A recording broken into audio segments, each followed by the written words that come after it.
Welcome to Murder in the Air Mystery Theater. I'm your host, Laurie Fagen.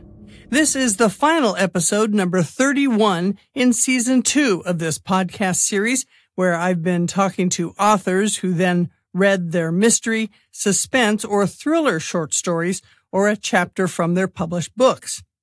You've also heard the radio theater-style sections from the audiobooks for my third crime fiction novel, Bleeder, called Art of the Steal, in my Behind the Mic mystery series. I will wrap up this season with a short story called Death by Deception from the So West Crime Time anthology by Sisters in Crime Desert Sleuths chapter. Death by Deception by Laurie Fagen. I'm having a drink with the nice Mitchell employees out behind the hotel under the stars, just minding my own business, when gunshots ring out. A tall cowboy in old leather chaps, a long black duster, and a dark 10-gallon hat burst in through the bushes, waving and firing twin Colt single-action Army revolvers, a wild look in his beady eyes. "All right, you lily-livered city slickers. I'm L.W. Sweet, and don't any of you move. I'm a bounty hunter, see, and I need to know which one of you is this varmint." The cowboy pulled out a wanted poster of Charles Mitchell, owner of a local business in the sleepy, small southwestern town of Deception, Arizona. The couple dozen good folks murmur amongst themselves as they recognize Mr. Mitchell, who buys and sells gold and other minerals at his local assay office. As the law around these parts, I'd had enough of this pesky cowboy, so I step up behind him. "Now hold it right there, L.W." L.W. froze. "I already told you once today to get out of town. Now just what in tarnation do you think you're doing?" Old L.W. turns around real slow. Sweat is streaming down his face, and he looks near crazy. "Well, Mr. Sheriff, I'm just out for what's due me. I hear there's $500 on this here varmint's head, and that he's here somewhere. I'm gonna collect." He turns back to the people sitting at small tables, staring at him, and looks for Mitchell in the courtyard. I glance at the poster. This guy? Only thing he's wanted for is being a gall-darned good businessman. Runs a metal testing outfit called Mitchell Assay, I believe, and he loves to take his employees to fancy places out west and have big parties. Well, L.W. really perked up his ears at that.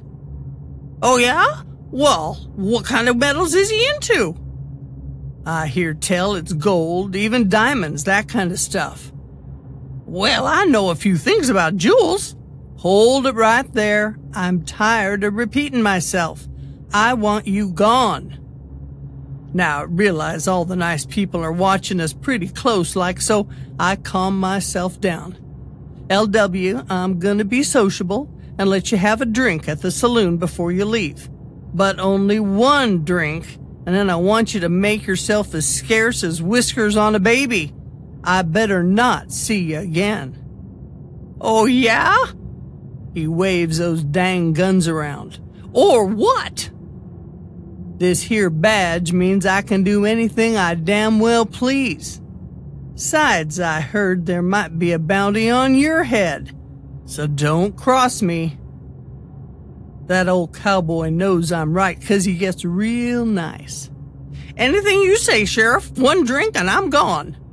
L.W. scoots right out.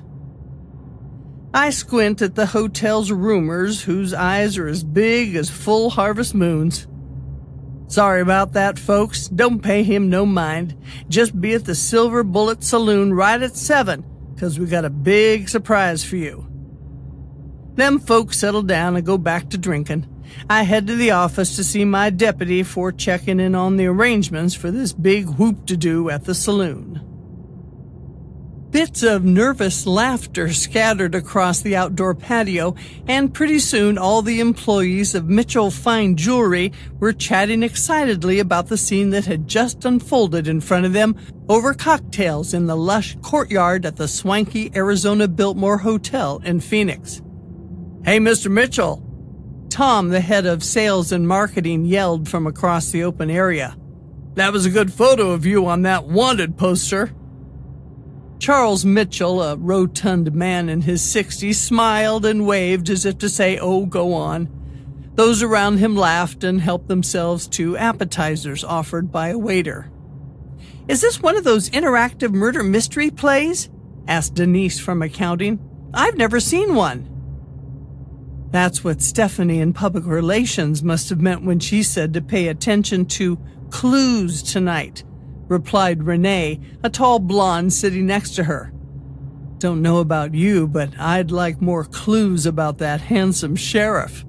Her friends laughed. Denise said, "Hey, it's almost 7. Let's head to the saloon for that surprise." The group went inside the hotel, down a carpeted hallway to the Frank Lloyd Wright ballroom. A woman in a long, old-fashioned dress with a cinched-up waist and fancy hat passed out flyers at the door. "Welcome to the Silver Bullet Saloon. Have a lovely dinner." It was as if Denise, Renee, and the others stepped back in time. Above a long wooden bar right out of an Old West movie was a sign that said Silver Bullet Saloon. Behind the bar, a man dressed in a white shirt with black elbow garters served drinks. Off to one side at a round table, several men in garb from the 1800s played cards. A buxom woman wearing a satin knee-length blue dress with lace around the edges and a plunging neckline flirted with the men. Large round dinner tables covered with white linens filled the ballroom. A spotlight illuminated the character known as L.W. at the end of the bar. He was slumped over as if passed out. "When I get back to the Silver Bullet Saloon, all hell's broken loose." "Sheriff, come quick!" The barkeep, Billy Bob, who is also the town's apothecary, catches me just as I push through the double swinging doors, my spurs jangling. "What the—" There was that no-good L.W. Sweet, half on a stool, half laying flat across the bar. His hat is upside down on a scarred wooden top, his hair slick with sweat. The fingers on his right hand clutch an empty shot glass. Cloth wraps the other hand and blood is seeping through the makeshift bandage. I walk over to him and inspect the dressing. When I unwrap it, there are small red puncture wounds on his swollen skin. A leather bag hangs out from his left pants pocket. I give him a poke, then another. But he was deader'n a stone. "Ah, hell, Billy Bob, what happened?" Billy Bob looks plenty nervous. "Well, this cowboy came in about an hour ago and ordered a drink saying it was on you. He seemed to be dry as a bone and awful hot. He just kept ordering shot after shot. The more he drank, the meaner he got. Soon he was looking sleepy, like he was going to pass out. Kept saying he was seeing yeller." "Then what?" "Thought it might help him if I offered him some of my special elixir. He gulped it right down." Billy Bob pointed to a row of apothecary jars on a shelf next to the whiskey bottles. "He kept demanding more whiskey, tried to bribe me with his so-called jewels." "Jewels?" "Well, I think that's what he might have kept in that leather bag." I pull the pouch out of L.W.'s pocket, but it's empty as a hollow tree. "What happened next?" "He had it to do with Miss Sally. Afterwards, he got in a fight with old Farmer Johnson over a card game. Later, I went out back to stock up for the big party, and when I returned, there he was, out cold. I thought he was just sleeping it off. I tried to wake him, but I could tell he was dead." "So what's in that elixir?" "Nothing but tonic and quinine and castor oil. It's good for anything that ails ya." "And that's all you gave him?" "Why, of course. he says indignantly. Tom strode to Denise and Renee's table, carrying martinis to them. He looked serious. "I think the butler did it," he said in mock horror. "Oh, come on, play along," Renee grinned. "I think the bartender drugged him." Denise laughed. "You can't know that yet. I'll bet there are many other suspects." "Including that good-looking cougar in the shiny dress?" Tom pointed. As a waiter served the main course, the co-workers shared a laugh and watched the saloon gal saunter over to the sheriff. "I'm just trying to figure out what I should do first about this dead cowboy, when next thing I know, someone's soft, sweet-smelling arms are sneaking around my neck." "Howdy, Sheriff," the saloon girl purred in her sexiest voice. "I love it when you come to see me."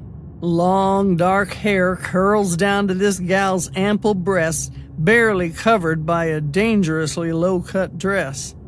Nestled in her hair is a long black feather that tickles my ear, and her lips are painted bright red. "Now, Miss Sally, I'm here to investigate this death." I remove her hands.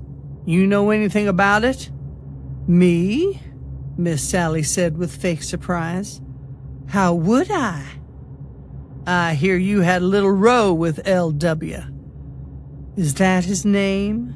"Well, I'd never seen him before he come in here this afternoon, boasting about being a bounty hunter, talking about all the wanted men he's captured. Then he said something about getting a job with that Mitchell company. He pulled out these big diamonds and rubies and emeralds." Sally's eyes get big. "Why, I'd never seen nothing like him. We had a few drinks. He seemed nice at first, except he was so drunk he could hardly walk. No wonder he was sick to his stomach." "Then what'd you two do?" "Well now, Sheriff, he said he'd been on the road for a long spell, so, he and I went up to my room." She fluffs her hair. "But we didn't do nothing. No siree, we weren't in the room a second when he's practically jumping on me.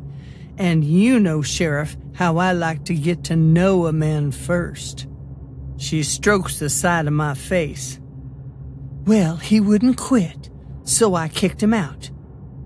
"Is that all?" "I did use a little physical means of persuasion." "Oh, like what?" "I smacked him upside the head with a spittoon that was sitting inside my door." She shows how she grabbed the metal bowl and whacked the air. Hell, he'd had so much to drink, I doubt he felt it. I wiggled the man's bag in front of her. "This leather pouch with the jewels you was talking about is empty. Do you know what happened to him?" Miss Sally's hands flutter around her face. "How would I know? He probably lost him in a card game to Farmer Johnson over there. He's been winning all night." She points toward a round table covered with shot glasses, whiskey bottles, and playing cards. 5 men are looking down at their hands, not moving an inch. "Farmer Johnson?" My eyes land on Jeremiah Joseph Johnson, a crusty old feller who owns a couple 100 acres and tries his best to grow crops despite the drought we're in. "I'm right here, Sheriff." He stands up slowly, wrapping his thumbs around the straps of his dirty blue coveralls. When he comes to town, he's a regular at the Silver Bullet, spending most of his time in a poker game.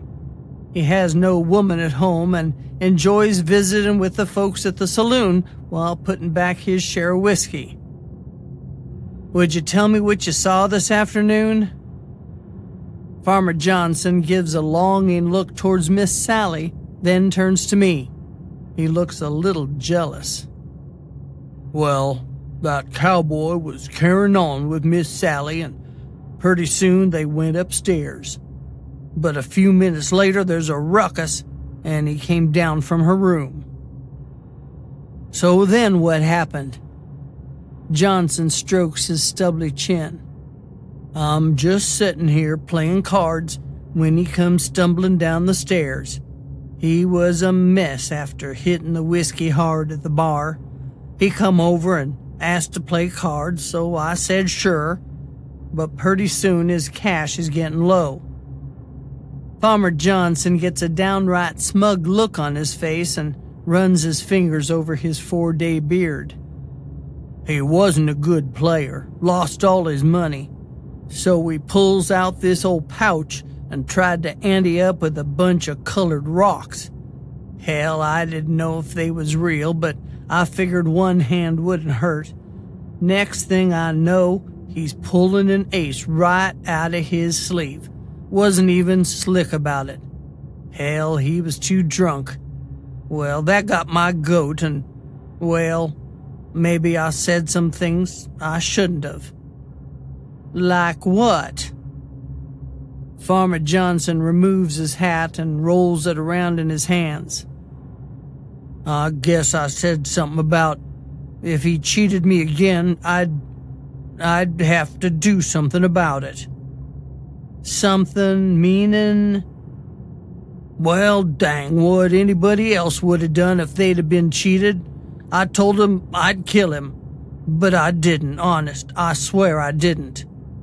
He blinks a couple of times and looks at me real serious-like. All right then, Jeremiah. You might need to spend the night in town till we get this all sorted out. I will, Sheriff. He glances at Miss Sally. She smiles in return. Mr. Mitchell and his wife Eleanor were finishing dessert at their dinner table with 6 other Mitchell employees, each holding a pencil, studying their flyer with a crossword puzzle on it. Sally, Mr. Mitchell's secretary, focused on her puzzle. "Oh, I know number 2, she shouted. "What is the nickname for the hotel where Death by Deception and the Mitchell event is being held? It's Jewel of the Desert." They all wrote the answer onto their papers. Mike, an intern with the company, said, "I should know number 4. The film Blonde Bombshell was shot in the Arizona Biltmore stables in 1933. Who was the famous actress who starred in it?" "Jean Harlow," Mr. Mitchell said, "and she was quite a bombshell." He smiled shyly at his wife, who nudged him in jest. "Anybody know the answer to number 13? Eleanor asked, reading out loud. "The Arizona Biltmore was originally owned by the Wrigley family. What were they famous for?" "That's easy," Doris from HR said. "Chewing gum." The group laughed in agreement. "This is fun," piped up Sharon, the receptionist. "Whose idea was this anyway?" "Oh, you know those PR people. They always come up with something different for these weekend conferences." A woman's heels tapped briskly on the floor, followed by a stern female voice calling out, "Oh, Sheriff!" Mike whispered, "Listen up. I think something else is happening." The group looked up to the actors. "Sheriff Ritchie!" I turned around to see one of the local townswomen bustling in, very prim and proper-like. Teresa Robinson is wearing her best go-to-meeting dress and clutching a purse. "I just heard the news," she says, looking at the slumped-over cowboy. "Oh, my goodness, is he?" "Yes, ma'am, he's dead. Did you know him?" "Not really. I was coming out of the mercantile when he rode into town. Later, I observed the run-in he had with you when you told him to leave." "Did he say anything to you?" Teresa turns a bright shade of red and lowers her eyes. "He said some mighty unspeakable things," she whispers. "I wouldn't dare repeat them." She pulls out a handkerchief from her pocketbook and dabs at her brow. "After all, I am a proper church-going woman," she says a little louder than necessary. "And did you do anything about it?" "I was so mad I gave him a good whack in the face with my handbag and walked away." She straightens her spine. "And what does your husband Hezekiah do?" "You know full well he catches rattlers and sells them for their venom and their skins." "And I reckon you know how to handle snakes, too?" "Me? Heavens, no. Every once in a while I have to catch one that's gotten loose in the house, but otherwise I don't have anything to do with them. So you would know how to avoid being bit by one? Well, now, doesn't everybody know that around these parts? I turned to the good folks from Mitchell. Now listen up, everyone, I hollered, trying to get him to settle down. We got to figure out who killed this cowboy. Well, Sheriff, Miss Sally says smugly, you heard Farmer Johnson admit he was going to kill him for cheating. But I did no such thing. Farmer Johnson explodes from his chair. I wouldn't be surprised if Billy Bob didn't slip him something more powerful than that so-called elixir and poison him to shut him up. The bartender is aghast. No, sir, I would never use my apothecary skills for evil purposes. However, I think Miss Sally stole those jewels when he was in her room, then hit him so hard it cracked his skull, doing him in. Sheriff, said the townswoman, you knew he had a bounty on his head. Would you murder him for that money, all in the name of the law? The thought did cross my mind, Ms. Robinson. I've had to kill a few men in my time, and I did want him out of town. But maybe you did too. She blinks her eyes and gulps. Okay, folks, who knows how this cowboy died? An older man in a three-piece suit raises his hand. I think I do. Well, then tell us. The man reads from his crossword puzzle.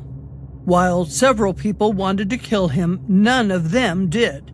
Something else caused him to be extremely thirsty, to sweat profusely, suffer nausea, and have a sensation of yellowish vision. He thought alcohol would be the cure for what produced the small red spots and bleeding on his hand. It was a rattlesnake bite, and he died from the venom. There's a moment of silence, then the group erupts in cheers and applause, and a couple of people slap the man on the back in congratulations. Give that man a prize. A sharp-looking woman in a fitted dress hands the winner a large basket filled with all kinds of wine and cheese. That concludes our murder mystery play, Death by Deception. Please give a round of applause to our actors who played Billy Bob, Miss Sally, Farmer Johnson, and Teresa Robinson. The crowd claps enthusiastically. And give it up for L.W. Sweet. People jump to their feet in a standing ovation, but L.W. doesn't move.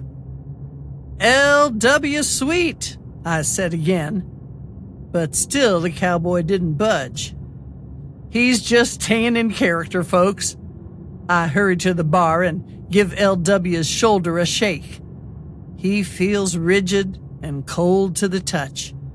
My hands shake as I ask, is there a doctor in the house? There's nervous laughter in the room until the audience realizes this is not part of the play. I'm a nurse practitioner, says a woman who runs toward the bar. She places her first two fingers on L.W.'s neck, then looks up at me. There's no pulse. He's dead. There are murmurs in the audience. Someone call the police, I say, trying not to sound too tore up. It was midnight before Phoenix police officers let the Mitchell employees go back to their hotel rooms.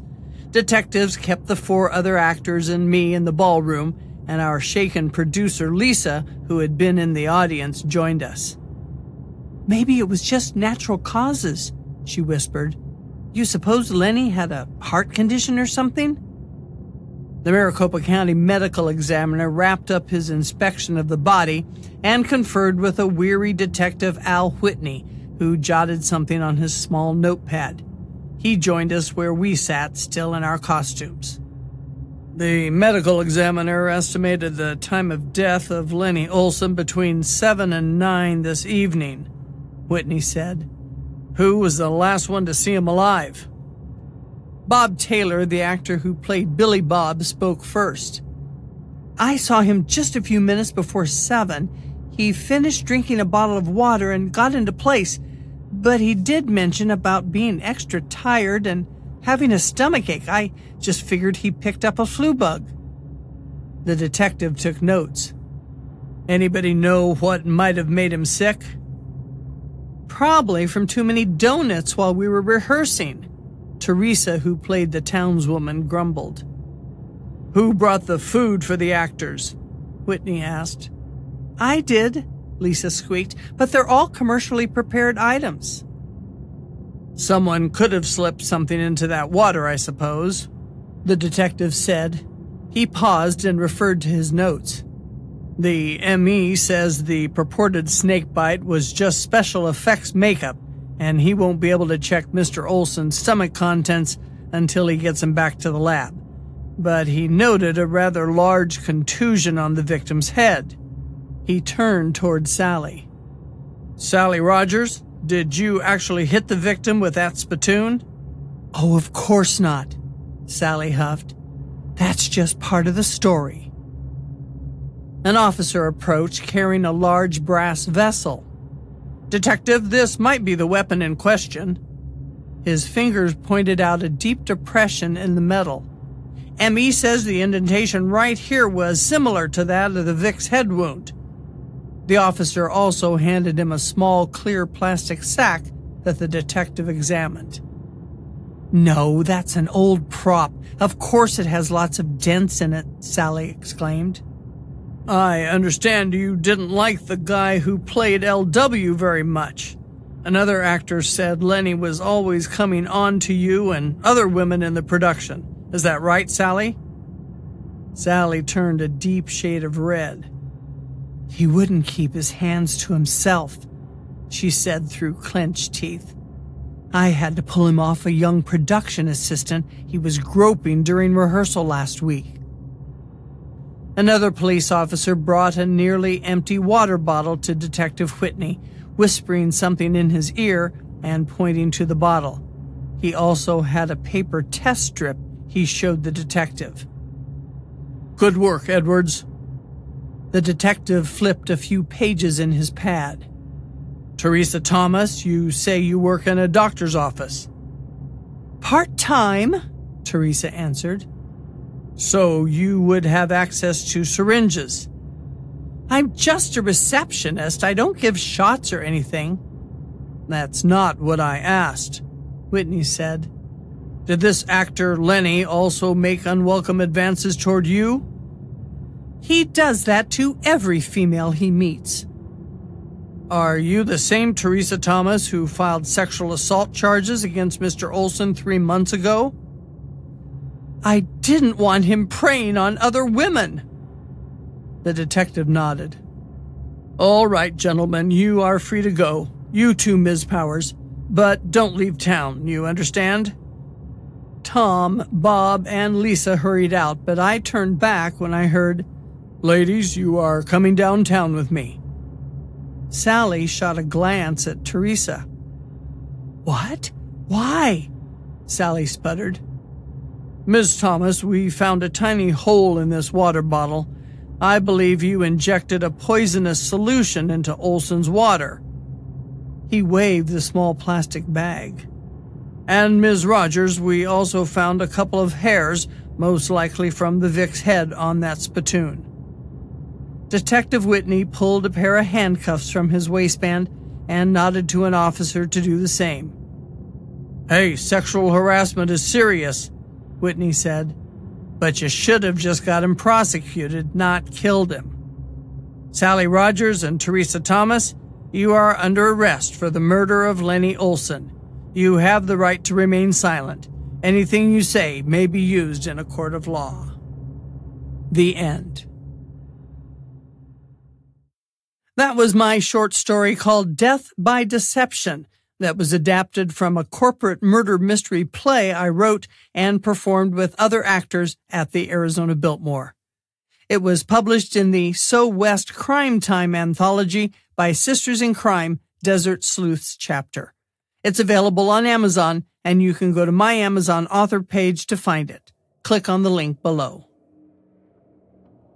Thank you so much for listening to Murder in the Air Mystery Theater podcast. We hope you have enjoyed the author interviews and readings, as well as the audiobook portions from Bleeder. Many thanks to my very talented son, Devin Hancock, for original music and for editing, mixing, and mastering these episodes. Thanks also to my oldest brother, Laurie Fagen, for his original music for the audiobook portions.